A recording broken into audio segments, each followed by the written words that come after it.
All right, so welcome back to the pod. The topic today is, can you be too silly? Yeah. Can you be too silly? And we'll get to that. Bloody oath. Before we do, eventually. though, we might need to stop the pod at any stage because your brother could have a baby. Yeah, that's right. During the podcast. Well, no, I've actually made the decision. Have you handed your phone over to one of the producers? No, I've made Yes, there are two producers, by the way. The bloody oath. This What a is flex. a well-oiled machine. Yeah. A couple of professionals in here. Yeah. Not your standard pod. Anyway, no, I've made the decision to iron out this, to cut out this 45 minutes. Put my phone inside. It's going to stay away. Otherwise, I'm thinking about it too much. You have been thinking about it a lot. Absolutely. You said to me before that you gave him some advice before he went into the birth suite. What was the advice? As a seasoned professional, as a man who's been in a birth suite once before, what wisdom did you bestow upon his shoulders? I don't think I've done it well at all. Because he didn't respond to because I sent him an audio note yesterday morning. Yeah. Because his partner was getting induced last night. Yep. Right. So my advice, because of, as you've mentioned, my illustrious experience in the birthing suite, was to not get defensive about your help not helping. So, like, for example, Tell me you didn't get defensive about anything while your wife was delivering a child through her vagina. Just tell me. Please tell me. No, that. I am. That's why it's my advice, because I said, like, that was I was making sure to not take on board or like to be offended. What would you? But like, as if you needed to remind yourself of that. I entered that space and I was like, I'm nothing. Yeah. All I can do is give here. Yeah. Sam literally could have lit me on fire in that birth suite, and I would have been like, oh. If it would have helped. Cool. Would you like a glass of water? Okay, but I'm just saying What were you proud I was about? I was a little bit offended at the start because Mim had a birth plan. Yeah. And I laminated some bits of paper and I wanted to give every single person in the room the birth plan. Right. But so things were moving quite fast for us when Mim was in the birthing suite. And so I said, all right, everyone, let's just stop for a sec. I've got the birthing plan here. And I was about to hand the birthing plan to every single person, and Mim's effectively said, put the fucking birth plan down and get over here. And I was a bit hurt by that because I was like, I've put a lot of time and effort. I don't know if you realise this, but I laminated this birth Did you plan. laminate it yourself? Yeah, bloody oath I did. Well, I went to Officeworks. Oh, so But I took them there myself. Well, I don't have a laminator. So you got got protective over a 20-minute trip to Officeworks. All I'm saying is I just got a little bit hurt because I was like, a lot of time and effort went into this birth plan. It just feels like we're throwing it away early. Yeah. And so, but it was only Did the birth plans get in anyone's hand? Did anyone get a plan? No one saw them. Oh, no. They were gone. Because also Have you still got them, by the way? There'd be somewhere at You're home. that kind of person. There'd be somewhere at home, but we need to tweak it a fair bit because we went off the birth plan pretty quickly. I think that's the idea. I think the idea is you go in with the plan, but you need to go off the plan because you can't plan a birth. This is my advice to Tom. I said, I thought your advice was don't get defensive. Well, yeah, but part of that is you're going to go to do things that you think is going to help. And sometimes you're going to be told to piss off, or sometimes you're going to be told, that's not helping, stop doing that. Yeah. And I said to him, you just got to absorb that, don't take it personally, pivot. But I just think pivoting. I think no, most people I wish would I just got told know that that's how it works. Okay, well, that was only my first piece of advice. That was my first piece of advice. Oh, you had 2 pieces of advice for him. Pivot was number 1. Yeah. And number 2, and this one's a bit more of a serious one, but basically I said to him. Also a netball instruction? Did it double? Did it also double as something you can take to a netball court? Well, here if you need is a great analogy to have actually. Yeah. To talk about netball in the birthing suite. Don't get too involved, but just here if you need. Anyway, but my other piece of advice was if there's an occasion that arises where the baby and mum need to be separated.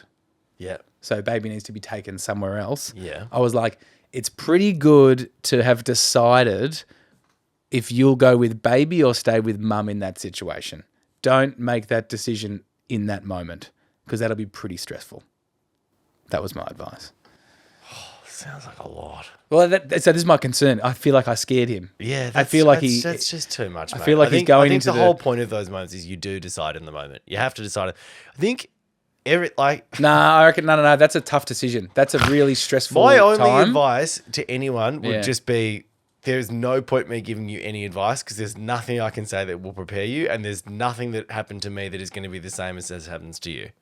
Shocking advice. Trust yourself. Shocking advice. You got to impart You're in some there wisdom. with a whole bunch You of gotta professionals. Just relax and go with the flow because it's all really, really full on. That's all I would say. And Well, you no went wonder in he there, didn't you respond to made my him message. feel like he was. You gave him like a the fear he got at him. existential quandary. Yeah, if well. your child and your partner are split, decide now. Well, It's absolutely. like a Just bushfire have the action chat. plan. Do you stay or do you leave? He doesn't need to know that. No, but that's a good point. As if with the bushfire thing, you've got a plan in place there. Do we stay with the house or do we leave? Yeah, I know, but that's because you need that. You know? And I think you need it in the birth. I just think, well, I know. Did you have so you had a situation where you had to decide whether to stay with Mim or go with Remy? Yes. And we decided before, we decided just days before the birthing speed what I was going to do, and I was going to go with baby. So it was like because it was a very stressful situation. Yeah. And I didn't want to add a decision onto that stressful situation. It's just like, we know what to do. Boom, I'll go over there. You good? And she was absolutely fine. Okay. So do you think then that the birthing suite is a place where you can be too silly? Oh, and there you are. There you are doing what you do. That's a great question because I had to hold back silliness, I'm going to be honest, in the birthing suite. I thought I was going to be the Robbie Williams in this situation. So if you're not across this, looks like you're not. I'm not. Robbie was singing to his wife, Ada, Yeah. in the birthing suite. And I think I got a bit of and he was videoing too. And 1, 2, 3, come on. Yeah.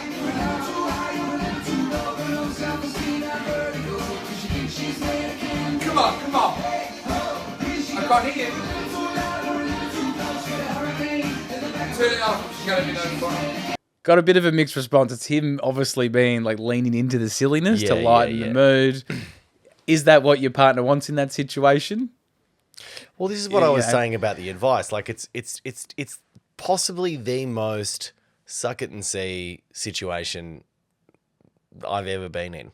Anything can happen. Well, what the circumstance required changed constantly. Sometimes it's quite quickly. Pivot, hence pivot, hence pivot. Hence pivot. But I think you should have just stayed at pivot and not brought in the life raft hypothetical. But I think it's interesting because with the birth suite, so I'm sure I really don't want if there are women listening to this, they know this a lot better than I do. But what I learned over the course of the birth was that you need, so in order for the contractions are fueled by this hormone called oxytocin. Yeah. So women need to release oxytocin in order to give birth, right? Yeah. So, and it's a survival thing, right? So you release oxytocin when you're happy and you're comfortable, basically. Sure. Yeah. So anything that gets in the way of that, you stop releasing oxytocin. Yeah. So at the start, you actually kind of do need to be a little bit silly. Yeah. So you need to your and my role is kind of to make them feel, if you get in there, if you're not sure, if you're rushing in, Might be a bit much. put down the party balloons. Like, yeah. Put down the Groucho Marx moustache. But it's a risk. Like, I think But if at the you go start, for you some really silliness, need to, because we had this moment where I was like, I had to get Sam laughing a little bit just to chill what'd her you go out. for? Oh, I got a couple. Just the old material? Got a couple of top shelf gags that I wheel out. His work every time. I've got a couple of top shelfers. Yeah. The one I tell about the guy whose wife doesn't want him to go drinking anymore. No. You've heard that one? No. Oh, so the guy, his wife doesn't want him. You did this joke in the birthing suite Yeah. at the start. Yeah. Go on. As soon as we got there, sit down. Yeah. And she's in contractions. Not yet. This is the point. Okay. Well, she's had some contractions, but they Early slowed up days. because we got to the hospital. So the oxytocin stops getting released because She's goes, stressed. Oh, whoa, hospital! This is full on. So I And go, you go, this is my time to Hey, shine. Need have to a do seat. joke. Yeah. is this thing on? Yeah, great. You know? Great. Bring a Put your karaoke feet up. mic. Yeah. Put your feet up. Get Enjoy. ready to relax. Get a glass of wine. So no, there's this guy, and his wife's really like furious that he's drinking. He's an alcoholic, basically. It's Yeah. not good. Yeah. And he goes out, and he comes home one night, and he's covered in vomit. Oh, no. And she's like, "Look, I tell you what, if you come home like this again, Yeah. Relationship's over, Oh, God. Yeah. right? Yeah. Like you're out. It's a big I ultimatum. can't have you drinking anymore. It's Yeah, and I me. think reasonable from It's the me or woman the there. drink. Yeah, sure. He goes, you know what? That's fair enough. Following weekend, he can't help himself. He finds himself out. Yeah. And he gets absolutely wasted, throws up all over himself. Oh, no. And he starts crying, and one of his mates goes, what's the matter? And he goes, oh, well, my missus told me that if I come home and like this again, she's going to break up with me. So she's going to break up with me. It's all over. Yeah. And his mate goes, no, mate, I've got a great idea. I'll tell you what you do. Just tell her I threw up on you, Oh, yeah. right? Yeah, And he puts $50 in his top pocket. And he says, tell her I threw up on you. And then tell her that I gave you $50 for the dry cleaning. There's your Oh, proof. great. Perfect. Great idea, right? Yeah, great. So the bloke goes home and he goes, hey, look. She goes, well, first of all, you're covered in vomit. Game over. Yeah. This was the deal. Yeah. And he says, no, hang on a second. I've got $50 in my pocket. My mate, Lenny, he actually threw up on me. And this is for the dry cleaning. And she goes, Perfect. oh, okay. Well, what's the other $50 in your pocket for? And he goes, oh, that's for the bloke that shat in my pants.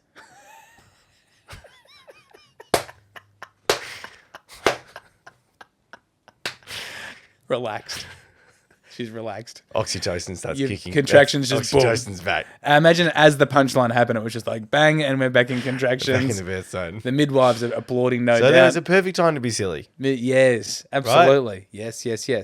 But as so when the things birth went on, yeah, as the birth went on, you know, because I mean, you know, not to bore everyone, but we ended up with a code blue emergency cesarean. So as bad as, you know, baby could die sort of situation. I reckon if you went for that joke, then guys, hang on before we rush her off. guys, there's this guy, he's drinking too much.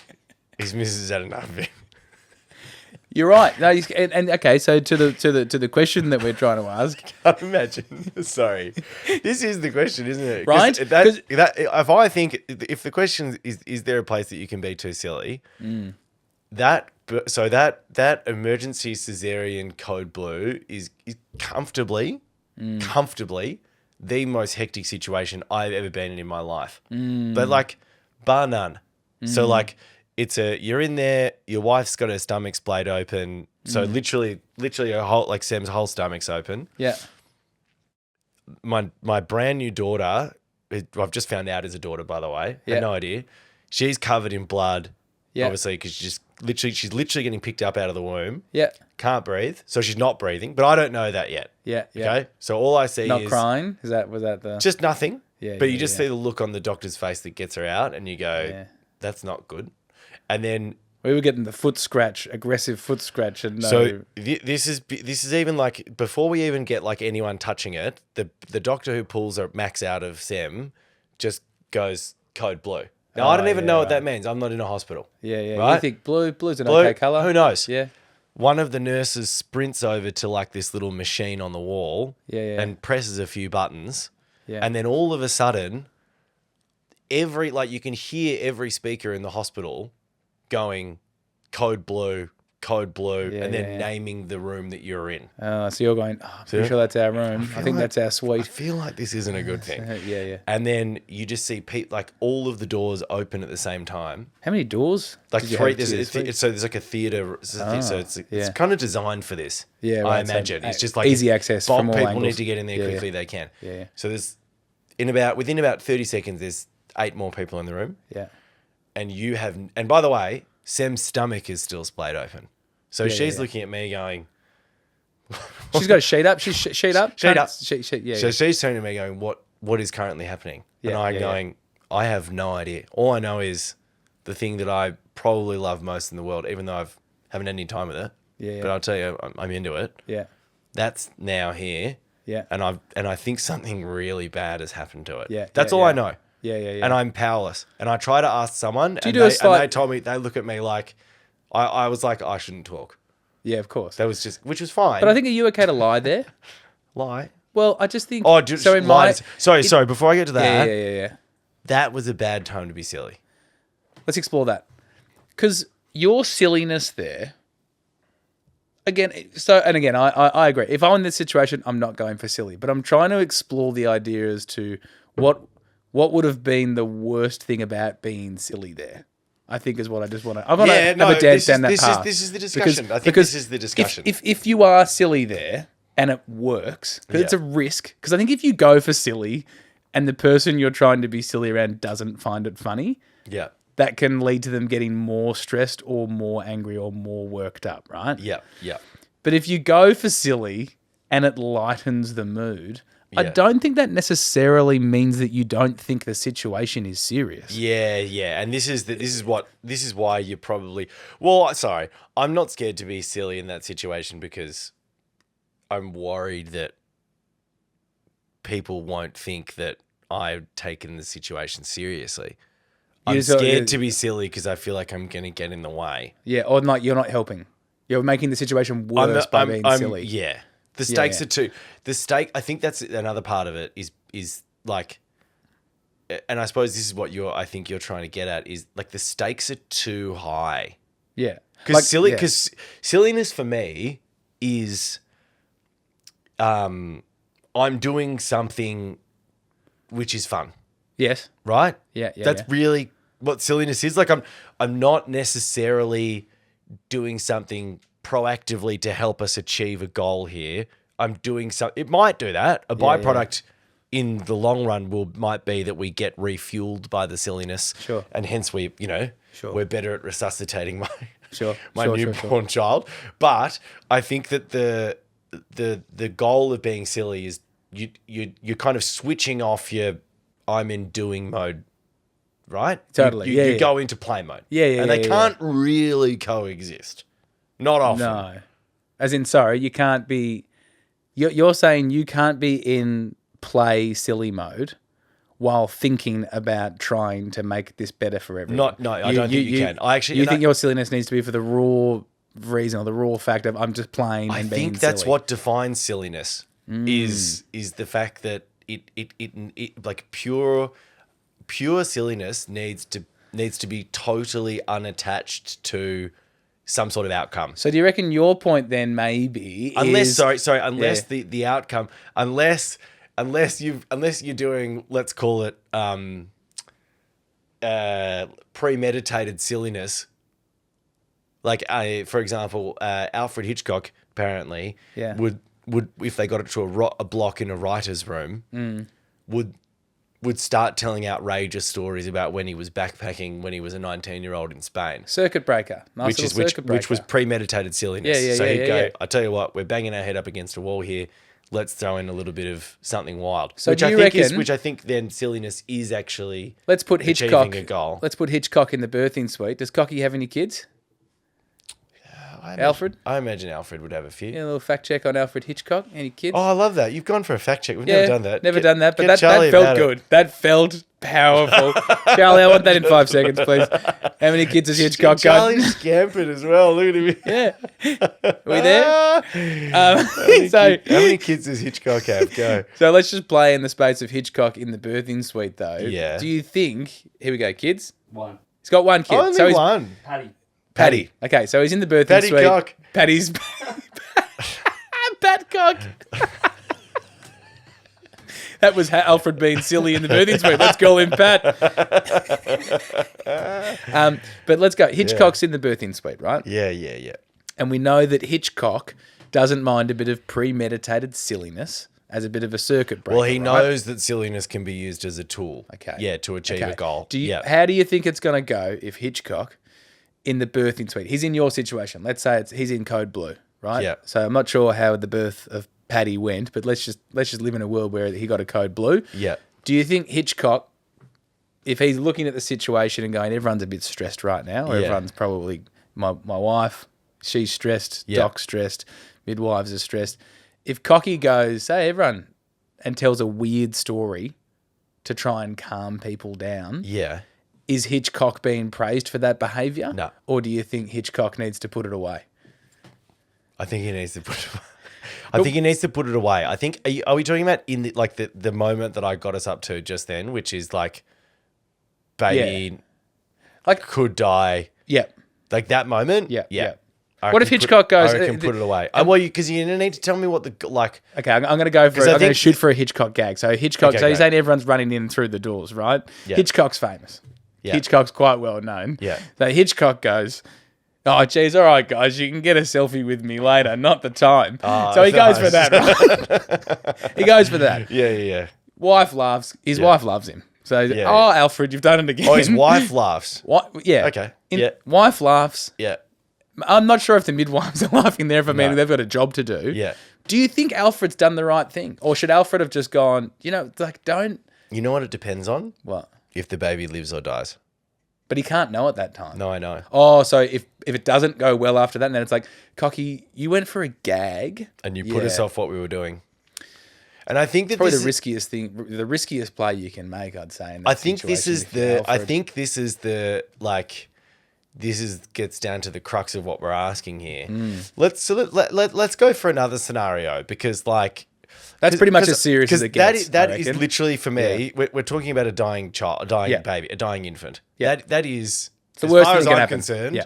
The most hectic Yeah. situation. So maybe we'll just move the dial slightly Yeah. towards a situation And I where think it is with a- favourable because yeah.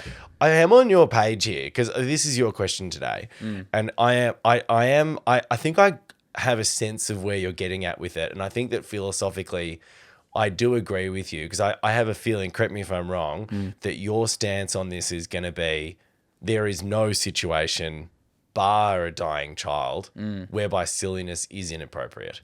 Well, I wanted to just explore that.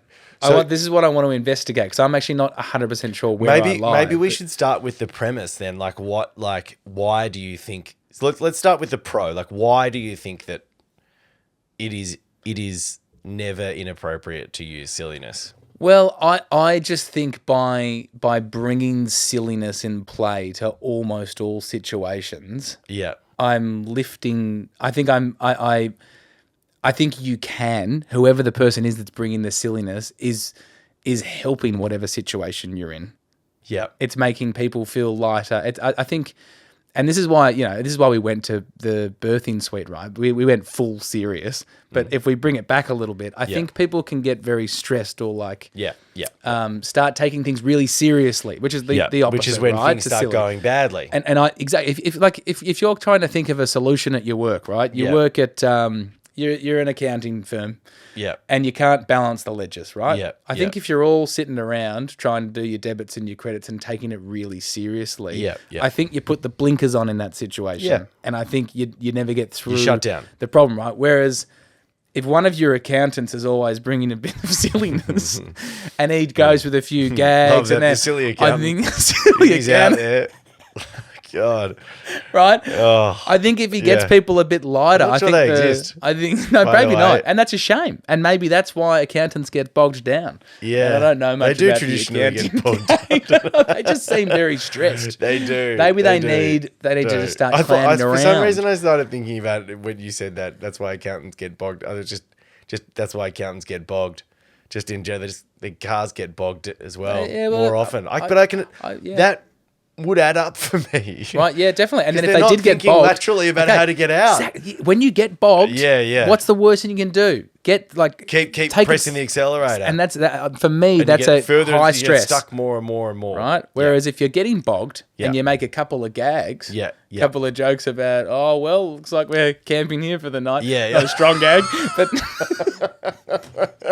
Oh my strong God. gag. But, you don't have people laughing in the car. Oh, you've done it again. You've done it again. Yeah. And then you go, all right, now we've had a good laugh. We're not stressed anymore. It does ease the tension. we've and then that's reduced- often when you have your best ideas in those situations. You come off a big laugh and Yes. then you're like, oh, You've reduced the I got it. cortisol in your body, and then you're thinking Yeah. clearer. Yeah. So, Yeah. so I think yes. My point is, I think it's very advantageous in really any scenario you're in, and for someone myself who has been told numerous times, mainly from my mum, but other superiors back there, who are we? around there. No, Okay. we're not going there. We're not going well, there. you brought her up I this know, time. That but wasn't even me. It's just a glance. It was just a glance, a mere glancing. Okay. I'm saying superiors to Yeah. me have always told me, and I've heard this a lot. Yeah. Can you just take this seriously, please? Yeah. And which is a really shocking thing to say to a kid. Well, even as an adult, I'm 36. I'm 36. As an adult. And I'll be in situations now as a 36-year-old, and people will go like, "Oh, can you just take this seriously?" And I always try to I'm like, because I'm not a confrontational person, I'll always go, "Okay, I'll put the tricks away for a little bit. I will try and take this seriously, even though it's quite hard for me. But the reason I wanted to bring it up today is because why was I not taking it seriously? Even though I wasn't being serious, like the stereotypical serious, just because I'm being silly doesn't mean I'm not taking this situation seriously. I just think that by adding a bit of silliness, we're a better way through this. I think you're definitely right. It's a really good question because, my therapist actually said this to me the other day. As you know, I'm a very slow person. Physically? In literally nearly everything. Yeah. I'm very slow. Not intellectually, I wouldn't say. Well, I think that's yeah. I think that's by necessity. But I mean, like in terms of how I move through life, I'm a slow mover. If very late If anyone's a too. Courtney Barnett fan, I'm Yeah. chronically late. Yeah. You don't like getting out of first year, Just really. don't move quickly. I just don't. It's very funny when you do, actually, because it's so comical, like so unknown, so foreign to you to move Yes. fast or move with haste. Yes. When you do, Yes. it's like your body doesn't know what to actually I do. actually don't like doing it. It really does. And I was told that ever since I was a kid, like, hurry up, like, can you hurry up? Like, and my therapist actually said to me, I'm reminded of a quote actually I read recently, which is like, why am I in such a rush? I want so much to enjoy my life. Why am I in such a rush to get through it? Oh, yeah.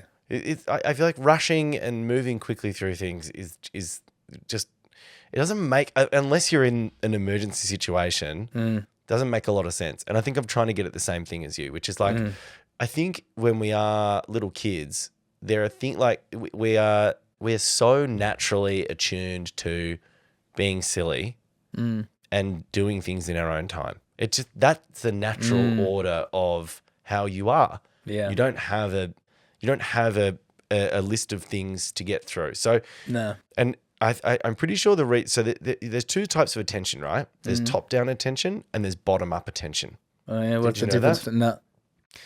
I think I've heard that before, and maybe I've learnt it once, and my brain has decided to dump it. Can you take this seriously for me? Please, take this seriously. So the rule is, right, so top-down attention, and this is basically how a child works. Yeah. Is top-down attention is I am working through things that I want to do here. Yeah, sure. Oh, yeah, want. Right. Want leads. Yeah. So you want go, is king. So a top-down attention thing is I'm going to go and read my book, and then I'm going to go and lie in the sun. You know, if you're a child, I'm going to go and this morning with Max. I'm literally the instruction was she found her doll, and then she found her magnet shaped things. Yeah. And then she was like, I want to build a house and put the doll in there. That's Awesome. all top-down attention. Yeah, and that's awesome. just I've got no, I don't even know. She doesn't even know she's going to crash today. Yeah, She doesn't care when breakfast is. Until she's informed by a piece of bottom-up attention, which is I'm hungry. So bottom-up attention is I need to go and do that thing, right? So that's like Toilet. Yes, but bottom-up attention is often instant, and it's not as there's no choice involved with bottom-up attention. Bottom-up attention is you must leave the room. The house is on fire. You got to get out. There's a stranger here. You got to run. That's why moments of adrenaline or panic or disaster, i.e. getting the car bogged or a baby in the threat or a baby in the birth suite, whatever it is, that's why it's often so exhausting in those situations because you are controlled by bottom-up attention. You're not choosing anything there. That's why I thought it was funny when you were saying to your brother, like make sure you stick to your plan, etc., or why there's a plan in general. Because your first point of advice was bang on. You don't choose. It's just bang on pivot. It's constant bottom up attention. It's shit. We got to go over there. Shit. We got to go over there. Oh my god, we need that, and it's exhausting because it's bottom up attention seizes you. Right. You're not actually actively choosing anything. And I think that my therapist was telling me that as kids, when you're being silly. Or you're going slow. You don't really have many instances of bottom up attention other than when somebody runs in to your play space and goes, time's up. Yeah. When your mum or dad go, we need to leave now. Because mum or dad know we have to go now because I have to get you there and I have to get to the doctor at 9:30. Yes. And to do that, you need to leave now. Yes. Which means put that down. And he said one of the worst things that you can do to a kid, he said the equivalent of walking up to somebody and slapping them in the face or throwing a glass of water in their face at a pub is interrupting their play with sudden bottom-up attention. It is like, it's literally like you may as well just grab them and throw them into an icy cold bath on the spot because it is so repugnant to them because that is where they want to be. That is all they want to do is I'm in my own time, my own space here. And, you know, we've all done it because you go, Jesus Christ, I'm running 10 minutes late for the doctor. You know, and you go, we don't have a choice. I mean, I wish in a world I could give you a nice little countdown timer that we need to leave. But the reality is life catches you and you go, shit, you got to drop what you're doing. We've got to go. Totally. And I'll just finish this off. So the reason I bring that up is how you are in those moments with your kid. Yeah. Is how you get it will inform how those kids are moving forward in pressure situations and how much room and time those kids have for silliness or slowing down. And that's why people say to you, can you take this seriously? Can you stop playing? Because that's what their parents have done to them. Stop bottom-up attentioning. When there's bottom-up attention going on, their parents have gone, I don't have room for fucking around effectively. And they bury them with it and they hit them hard with it because the bottom-up attention is grabbing the parent in that instance and they're scared of it. Yeah, oh, of course. It's scary. Yeah, and so that's just that natural process of intergenerational trauma where you will always feed that onto your children. So I think what you're talking about is quite a privileged position to be in where you're considering the benefits of silliness. It's a beautiful thing that you're able to think about that because for a lot of people that is the most terrifying thing in the world because they've been told from a really young age you're going to ruin everything if you're silly in this scenario. Something I'm trying to craft out with Rem. That's a very good point. And something I've been Sorry, it was quite a long point. But That's okay. We'll cut that down. Get his first 10 and maybe his last 20 seconds, I reckon. I'll have to wrap up the podcast there, actually. But something I've tried to craft out with Rem these days is, and this is just something that, it's funny, I wasn't doing this for her. It's nice to know that maybe this is helping her now as well, but it was more for me, so I now will aim. So I'll use Monday as an example. It was 2 days ago. I had to be somewhere at 10 a.m. And I had to drop Remy off at daycare. I was aiming to get Remy at daycare at 8 a.m. Yep. And I locked that in. 8 a.m. Yep. She ended up getting to daycare at 9:30. Wow. Now the only so I'm an hour and a half. So you're thinking like, geez, you cooked that. But here's the beauty. I mean, there's bottom up attention and there's just having your life on track. Here's the beauty of it. I had to be somewhere at 10. Yeah. I bought myself what in my head like an hour and a half of we can be silly about. And I always try to buy myself silly that. time. But sometimes it leads to me, and you know this about me, I will get places very early because I'll be like, no silliness struck me on the way, which is strange, and I'm 2 hours early, which is odd. But I gave always yourself room like to be silly. Buying myself that because I never ever want to be in this situation where you can't afford silliness. I've kind of discovered about myself really that if I am ever rushing or worried about making something on time, it's the worst me. Yeah. I hate me in that situation. Yeah, I think it's an important realization. Yeah, and we've discussed this before, so I think we both hate that so much that the two coping mechanisms we've come up with are literally the opposite. And everyone listening right now or watching right now has probably got their own coping mechanism with it because we all hate it so much because we all hated more than anything else in the world being told as kids to either hurry up or stop being silly. Right? We all hated it, obviously, because as I just informed everyone over the course of the last 25 minutes. Yeah, they got it. Interrupting a child's play is the worst thing you can do to them. So I think that we all come up with coping mechanisms so as we can figure out ways to basically ram the silliness in. Yeah. So you get your accountants who basically aren't silly, Yeah, yeah. right? Do you think the accountants, do they want to be silly? Do serious people want to be silly? Are they jealous of silly people? Yes, I think so. I think deep down they are. Yeah. Definitely, because there are some think kids deep that are down really serious. Sometimes, every now and then you run into a kid and you're like, mate, lighten up. Like, Yeah. you know what I mean? I Like, find that really sad when that happens. but is it sad though, or is Yeah. it like this is the way? That Yeah, you maybe. were, Oh, look, you- maybe. This I'm is sure the way there- you there- are. Look, you there know? are some serious people. Well, I think some people love There are some being serious people out there. Like I'm pretty sure Vladimir Putin's a pretty serious guy.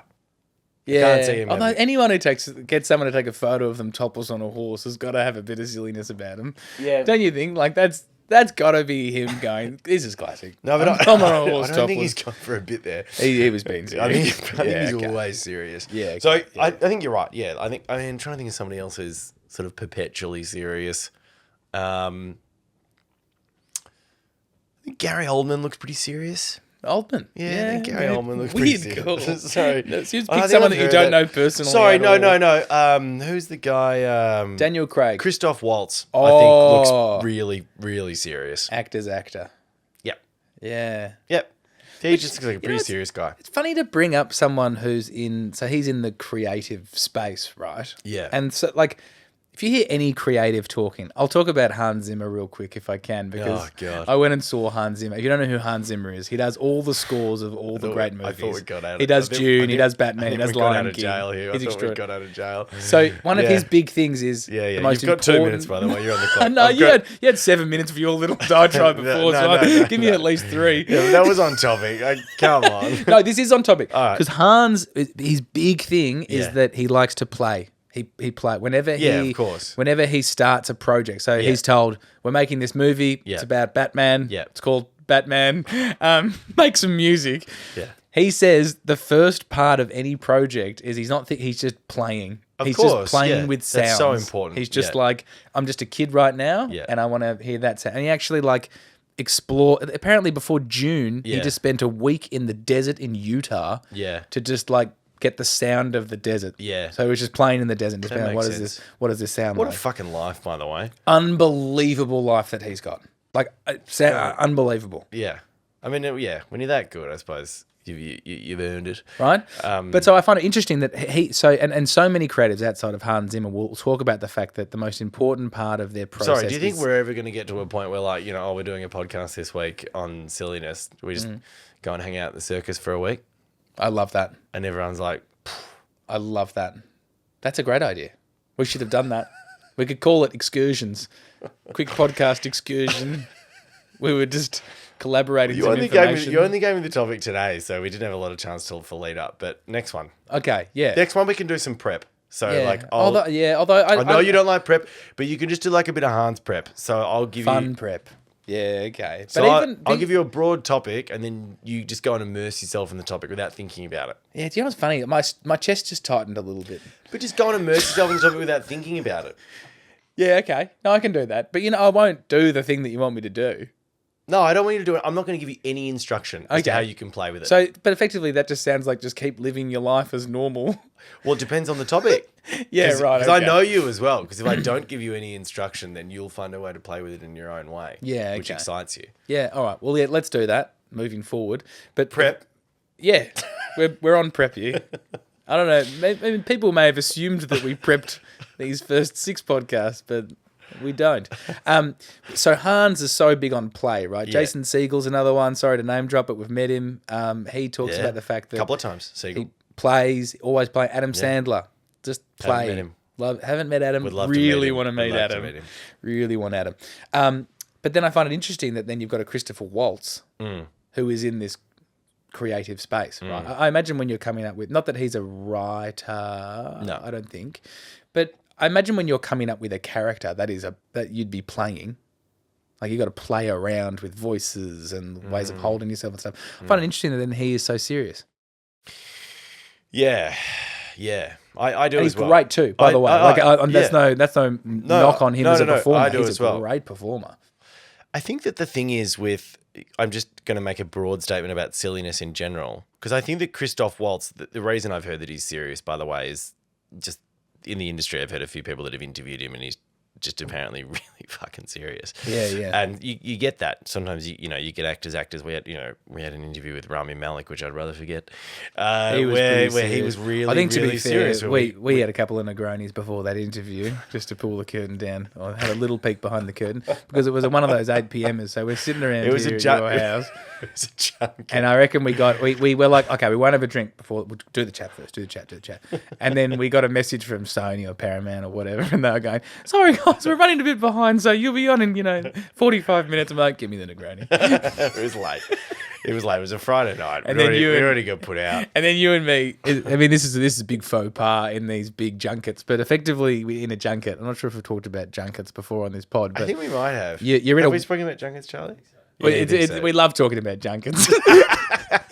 Tell me a bit of junket chat. So you're Separate pod. You're in this waiting room with all the other people that are about to interview. Yeah, for yeah, example, yeah. Rami Malek, and we had a couple of Negronis at this point. Yeah. And you're in the waiting room, and the direction you're given in the waiting room is mute yourself and don't talk because there's 60 people in there. 60 and the And only talking. They're trying to instruct you. So you'll hear the. Exactly. They go. What are they called? They're called like the usher or the. There's literally whole companies that are devoted to running these waiting rooms. And so they go, Kiss FM, are you ready to go? I'm going to put you through now. So that's the reason they don't want anyone talking, because if everyone was talking, you wouldn't hear your cue to go into the room. Yeah, well, you don't go into the room. Your computer screen just changes and you're in the room. It's yeah, not but like you got to click a button, don't you? You got to say, you got to accept that you're going to the escape room or something. What's it called? The breakaway. The breakaway, yeah. You go, the breakaway room. yeah, oh, I'm going to send you through the breakaway room now. Yeah. You've got 6 minutes, whatever. Sorry, they keep me. Whatever. Oh, Sometimes. from Sometimes. sending you through to the Anyway, breakaway room now. After you and me had a couple of Negronis, we start Yeah. seeing a couple of people from the media industry that we recognise. yeah. So we just start Not unmuting ourselves and going, Dickie Wilkins, love your work, bud, looking good. And then we'd mute ourselves. The woman was getting so pissed off. Which actually was Angela Bishop, how the bloody hell are you? Look at your hair, gorgeous. It was Dickie as well. Yeah. Dickie hated it. And yeah, Dickie, stop talking to me. And then Dickie started No, saying... Dickie goes, no, because I didn't want to do it. And then we were sitting wanted- there, I like wanted 80 Dickie. people from the media there. You're All over the world. You're half cut. And Dickie came in, you're like, oh, guys, Dickie Wilkins. And you're like, Dickie, love your work. And then he has to respond. Yeah, so he just goes, Woody, That was pretty much it. Woody. Back on me. Good chat, Dickie. Anyway, I think the reason we brought this up, though, is because then we end up speaking to Rami Malek. And yes, Yes, he took himself very seriously. That's right. And I was going to say that I think that the people take themselves so seriously about things, big and about something, because they're very protective of it. They're very like it's the thing that they love most in the world, and silliness is often seen as I'm not taking it seriously. as an affront on. As an affront on the thing that you're doing, full stop, is you're distracting me from applying myself to this thing that I care about, and that means you're a threat to it. So that's when people get aggressive. It's like, this is something I love, and or something I'm scared of. It's just something that you're as I said, it's bottom up attention. It's like, this is, and I don't think that actors that take themselves seriously would like to say that it's bottom up attention, but if it's the thing that they love most in the world, when it's under threat, they're gonna get narky about it, because they're like, you're mocking the thing that I care most about. That mocking, okay, that word. Yeah. That's the other concern that I get. Yeah. Is that when I'm being silly, Yeah. people go, you're mocking this, or you're taking the piss out of this. Yeah. I don't agree with that. No, and I don't. I don't think they would either if you had them in that moment. But what I'm trying to say is that when you have bottom up attention over something, which is that like this is a need that I care about this thing. This is a need that this gets my attention right now. I think that you then, what your mind does in order to protect that thing that you need to care about so much, whether it's, so you've got the child dying scenario all the way on one end of the spectrum. Yeah. But then we've got tax time. You know, if your partner's up, you know, doing your tax and you go for a little gag, and they're like, "Oh my god, piss off!" Yeah, it's like had I that, need to had get that. yeah. I'm sure you've had them all, mate. In all scenarios, I'm sure. I can't think of a single scenario in life where you haven't tried to be silly and be told to shut the fuck up. So, in all of those scenarios, what the person does, and it's just the way that it's not nice, but when you try, you know, when you're trying to protect something that you care about. Yeah. You instantly start villainizing anyone who's got an issue with it. You subconsciously turn other people into dickheads. You're like, I don't like that person. It's like, well, no, it's not that you dislike that person. It's just that they're attacking something that you care about a lot. Yeah, right. So you instantly hate them. Yeah, right. Hang on. So can you give me an example of maybe something? I'm just trying to think of something that I take seriously. Well, what about I do it this way, right? So we've discussed this before. I'm an Essendon supporter, right? Yeah. Okay. In everyday life, if I met a Collingwood supporter and I didn't know they were a Collingwood supporter, wouldn't care about them. Sure. Wouldn't care about them. Sure. Right? But it was Anzac Day last Friday. Essendon and Collingwood played a big Anzac Day match in the AFL. Yeah. Halfway through that third quarter, like and you know, one of my best friends is a Collingwood supporter. Like I hate him. Yeah, right. I hate him. Yeah, I hate every single one of them. I hate the air that they breathe. Yeah, and sure, I know sure, that at that sure. time that it's irrational. Like I know that now. But if I'm at the game, I hate all of them. Like it's funny. Like I just put the glasses on. Yeah, sure. I get that. I'd kill them if I could. Yeah. If I was so inclined. Yeah. I would. Competitiveness is it's a I would. I'd actually kill them. Like I would. Well, no, you wouldn't. No, I would. No, I'd you- actually kill them. No, you wouldn't. I would. But You couldn't. I'm sorry. You don't have the cojones. I'd kill them. You In that can't- moment. you wouldn't- you no, wouldn't. I probably wouldn't. But that's wouldn't. the point. I probably wouldn't. If as But soon as even- as soon as it taking- came down to like putting my hands around their throat, yeah, I'd go, okay, look, I'm actually killing someone here. This is too much. But this is what I'm trying to say. Yeah. In your head, you're going, I hate that person. Yeah. Until you actually start realizing you don't hate that person. It's just your mind is trying to protect you. Your mind is Right. trying to protect the thing that you care a lot about. Yeah, so yeah, in yeah, those yeah. situations, when someone really cares about something, that's when someone silly comes in. It's not that they're against the silliness. It's that they're so in love or protective of the thing that they're obsessed right. with that it's instantly perceived as a threat. And that's why it starts getting coined as mocking, stupid. Yeah. You know, like you're taking me away from this thing that I care about, and hence. And the funny thing is, I actually gave a talk about this. Interestingly, at a law firm. Wanted to kill people? Remember I did that talk at the law firm retreat? Anyway, No, I don't. in Hillsville. Anyway. Oh, I do remember that? have a rough memory of that, actually. So Yeah, they yeah. asked me to come and give this talk on motivation, Nice. right? What? Sorry. Don't but, know like, why. Surely, I don't know why. Surely but they're getting I'm like an yet to ultra figure- marathon I'm runner yet or to like figure out why. a survivor from an avalanche. And like to talk about motivation, we have got Will McMahon, who lazily does 2 hours of radio a day. He barely gets out of bed before 10. Here he is, everyone. He got through a law degree, never practiced law, but geez, he was motivated. Get And him they're a out of top here. tier law firm, like they've got cash, and there And I I was. imagine you're wearing your Crocs and like don't- tracksuit mate, pants I was going so casual. 10 minutes They late, put probably. me up for a night in the RACV club. It was great. spot. Had a lovely RACV time. Club, yeah, But I had also had the moment where I was like, I actually contacted the head of HR there, and I was like, "What am I like? Why am I doing this?" yeah, good question. 'Cause Great question. I It's funny you mention that, Will, because a lot of people have asked that. We've had, Well, we've had a record amount of complaints. I know that you're throwing money at me, and I'm really pumped Yeah. to do this talk for it. I'm excited, and it's a How much privilege did you get paid? and all that sort of stuff. I'm not telling you, and all that sort of stuff. Sorry, I thought this was a safe space. I thought this was a safe space. I'm not telling. I'm What not are we telling. talking? I'm not telling What are you. we talking? 10 grand? I'm not telling you how much. You wouldn't get out of bed for under 10. Because you're unmotivated. And I'm sure that was your first point. Motivation is money. We're done. Questions?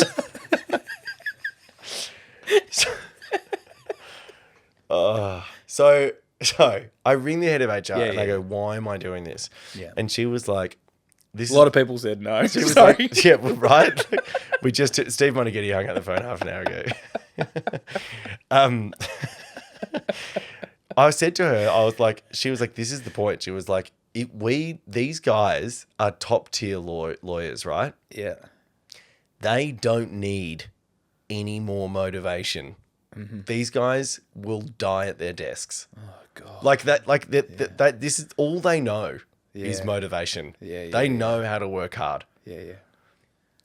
You don't. You don't. You need to demotivate him. You are successful and Yeah. you don't do anything. Yeah. Basically, exactly what you said. Yeah, So she was like, "What I need you to try and communicate to these guys is that you can still have fun Yeah. and you can still be successful." I think still achieve. a quote even that I though- brought yeah. about before was that Casey Chambers aria winning quote: "Just because you're good doesn't make you a bitch, and just because you're a bitch doesn't make you good." Yeah. Yeah. Like she was like, I would like you to explore with them how you can still achieve and still enjoy yourself. Yeah. So that's what the talk ended up being. Yeah. And the thing that I started with, actually, I don't know if you've seen the movie Cars.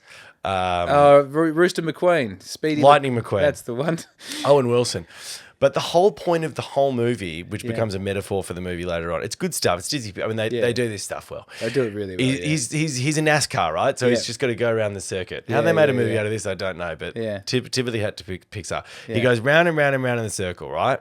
Yeah. Right? And then the whole point of the movie, he spins off the track at one stage. And the reason he spins off is because he spins out. Yeah. He didn't want to pit.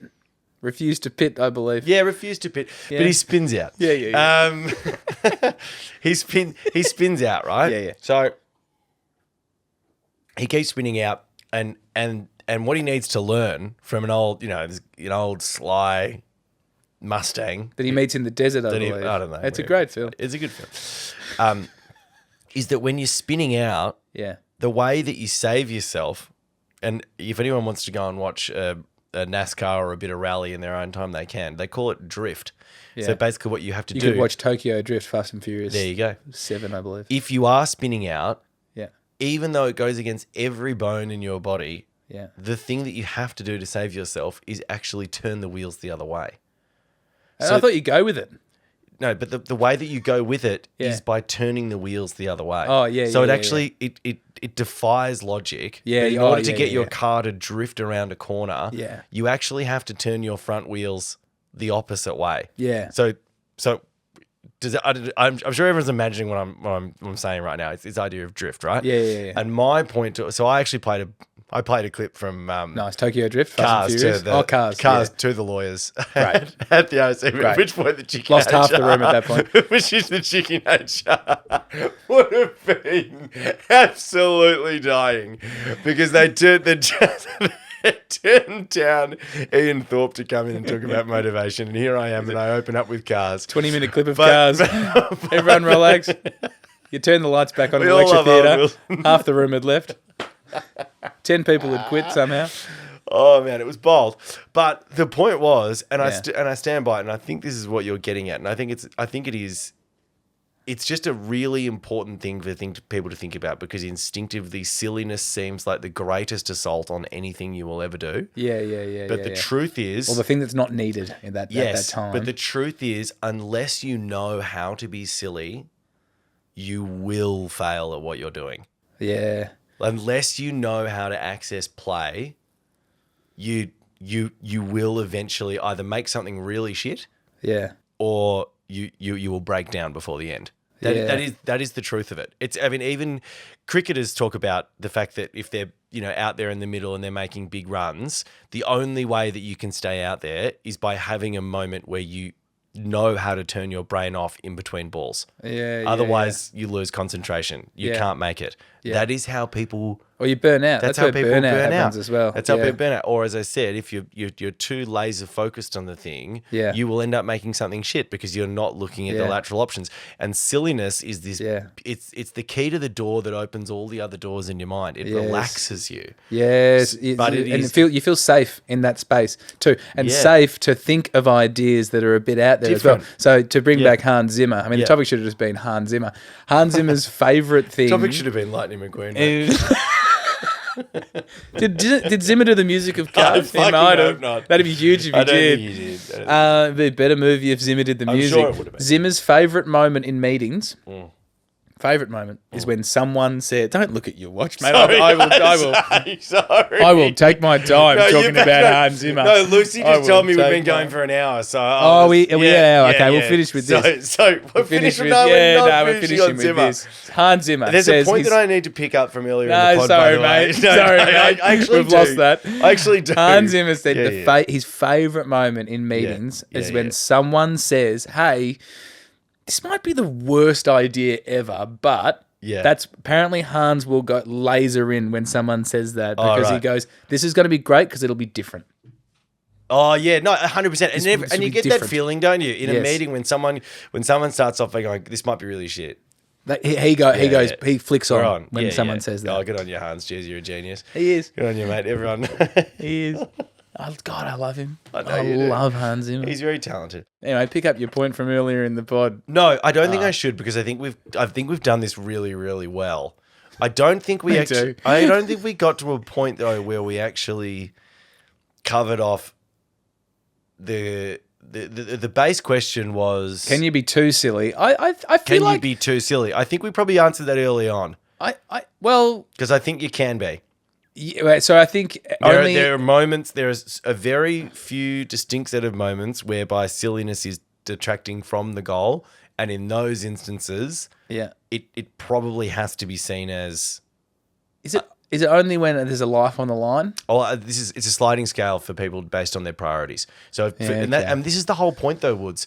You know, when I was saying before, for some people that might be getting their tax return in on time, Yeah, sure. Yeah, as yeah, discussed. Yeah. That is life and For, death for them. for some people, that might be running late, Yeah, as sure. as Yeah, discussed. Yeah, sure. Right? They're all. It's whatever your set of priorities is, where your Yeah. bottom up attention is seizing you, and bottom up attention for some people can be eating dinner at 7 o'clock. Yeah, For sure. some people, bottom up attention can be making sure I wash my hair. Yeah, People, sure. someone getting in the way of the thing that they've told themselves they care about. Oh, hair washing can be a well, want, though. whatever that is, it it's- just feels depends good. on the person as Yeah, to sure. when it is too silly. Yeah, sure. But Okay. I think the point that we've reached is that it would be lovely if everybody could spend a little bit of time realizing how wonderful silliness can be and how enriching silliness could actually be to their lives. give it a go. If you're a bottom and you're listening to this, a bottom. Well, if someone you're who a gets bottom- fucked in the ass.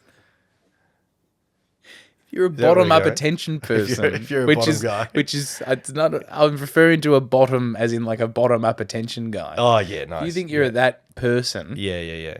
I would say your homework, and I hate to use a serious term like homework, but Yeah. I'd say your homework, if you're listening to this and If you're curious about frequently this. seized by bottom up attention, which I think the technical term for that is probably anxiety. Okay, yeah. Well, I get anxious. Yeah, I know. I would say homework. Yeah. When you find yourself in that situation that is anxiety inducing, or Yeah. you feel yourself going like, oh my God, I need to get here, I need to do this, Yeah. just stop, go for a gag or do something If silly. you could, 100%, you'd Try. be amazed. Just give it a go. Might go awfully. I wonder if there's like a step one before that. Maybe watch a gag. Maybe, Oh, yeah. you know what I mean? Just because I think it is so Buy a Game Boy. against the hardware of people Yeah. to do that. Yeah. Maybe, I'd suggest one thing below that. What? Stop. Stop. Just stop for 10 seconds. Oh, yeah, okay. And Yeah. then if What do you do in the just stop? don't do anything, just stop. Just literally stop where you are for 10 seconds. And then I think you'll graduate from that into Yeah. have a fun moment within the space. But I think Yep. the first thing is make the space. Just Yep. create a bit of separation between what Yeah. that thing that's compelling you and who you are. I'd say step 2. So stop step 1. If you get through that and you're still feeling okay with yourself, I'd Yeah. say step 2 is stop and then play that game penis. So ideal if you're in public. But just stop. You're in a rush and just go penis and just gauge the room. That's a bit of fun. I like that. Yeah, it's easy I to do like as that. well. Just go for a penis in. Maybe just say, what if you buy yourself though? Not as fun. I think it's still pretty funny. Just yell If you out penis. If you Yeah. stop, I love The neighbours this. might hear it. And The that's neighbours the might whole hear point, it though. penis. If you just Jeez, I'd stop, laugh if if I you're heard. compelled, if you feel like you're compelled to do something, your anxiety's through the roof or bottom up attention, however we want to describe that, and you just stop and yell penis, Awesome. guarantee Awesome. you will feel better about yourself. Awesome. Imagine awesome. if I had yelled that in the birth suite. Oh. Imagine if your OB listened to this podcast and just, Go blue, penis! All right. On that note, we did bring up something around the fact that you and I are both how we both deal with lateness or time, and I think that would be a good one to discuss next week. Oh, so how you deal with point. time? What's your relationship with time? What's your I think your relationship relationship with with time is a good one. Oh, we've never done this before. Great. Where we punctuate it with this is the topic. We should always try to do that, actually. So now you've got a week to immerse yourself in time. However you want to do that. Yeah, okay, great. The mind boggles. All right, perfect. Right. See you next week, everyone. Go to a watch factory. Oh, that's a bit of fun. Do they still exist? Watch Head down factories? to Swiss watch. I don't know. Swatch. They are a Swiss brand. I think on that we will see you next time.